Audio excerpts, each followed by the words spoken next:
आज मैं आप लोगों को बता रहा हूँ भगवान श्री कृष्ण ने क्यों पिया राधा के पैरों का चरणामृत। आइए जानते हैं।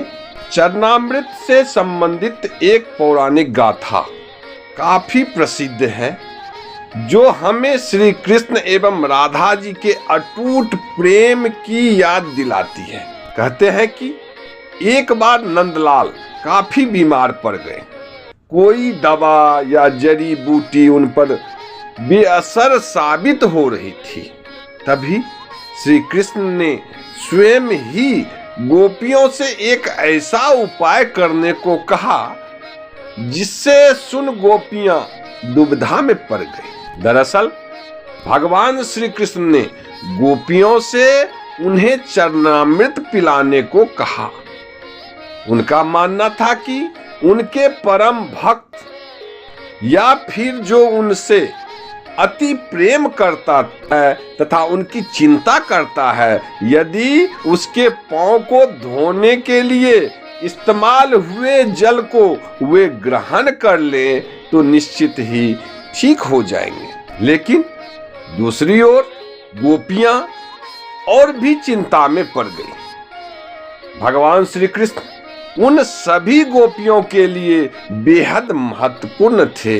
वे सभी उनकी परम भक्त थीं, लेकिन उन्हें इस उपाय के निष्फल होने की भी चिंता सता रही थी।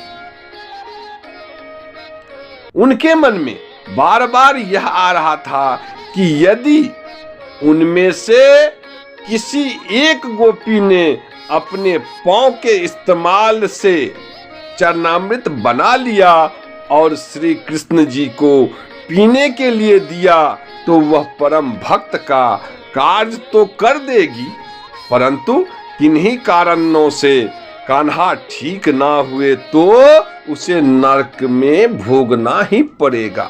अब सभी गोपियां व्याकुल होकर भगवान श्री कृष्ण की ओर ताक रही थी और किसी अन्य उपाय के बारे में मन ही मन सोच रही थी कि वहां भगवान श्री कृष्ण के प्रिय राधा रानी आ गई। उन्होंने अपने कृष्ण को इस हालत में देखकर राधा के तो जैसे प्राण ही निकल गए। जब गोपियों ने कृष्ण द्वारा बताया गया उपाय राधा रानी को बताया तो राधा ने एक क्षण भी व्यर्थ करना उचित ना समझा और जल्द ही स्वयं के पांव धोकर चरणामृत तैयार कर भगवान श्री कृष्ण को पिलाने के लिए आगे बढ़ी।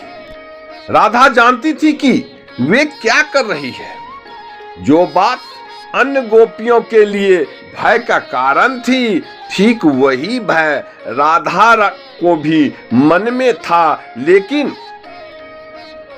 कृष्ण को वापस स्वस्थ होने के लिए वह नरक में चले जाने को भी तैयार थी। भक्त और भगवान की अटूट प्रेम।